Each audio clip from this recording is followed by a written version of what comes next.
So, Alex, you're the handball competition manager at London 2012.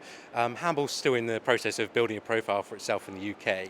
How big a role do you see London 2012 playing in increasing the profile of the sport?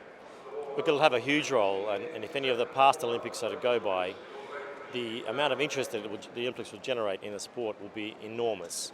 I mean, we have a capacity through the competition to expose up to 380,000 people to the sport, so it will be an enormous difference.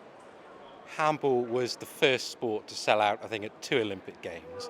How are the ticket inquiries going? The tickets went on inquiry recently for London 2012. Have you had a big response for the handball tickets? Sure, we have. In fact, out of the first million or so people who have signed up for the ticketing information, over 100,000 have nominated handball as a ticket that they would want.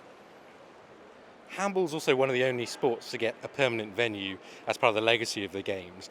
Do you see it being something like the Commonwealth Games venues in Manchester, where they are sort of almost solely used for their sport? Or do you see it being more of a multi-purpose arena that can be used for grassroots sport, used by the local community, concerts, that sort of thing? It will definitely be a multi-purpose use. I don't think there's any sport in the UK that could exclusively use a venue and make it a viable proposition. So it will be a multi-purpose, multi-sport venue. I hope that handball will have a large part to play in the use of this, both for grassroots and development, as well as for elite use and perhaps events like today, the Euro qualifiers and maybe Euro championships.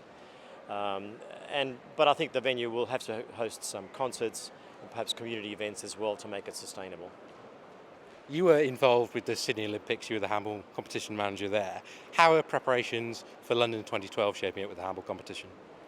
I think you're far more advanced than Sydney was at the same stage in terms of the build, so you should take a great deal of pride in that. The venues look fantastic already. You're ahead of schedule, on budget, certainly on time, and I think everything's right for a fantastic London 2012. 100,000 inquiries about tickets, that's got to be a good sign. Fantastic sign. I must admit I was a little bit surprised at such a good early response, but I'm delighted as well. Thanks very much.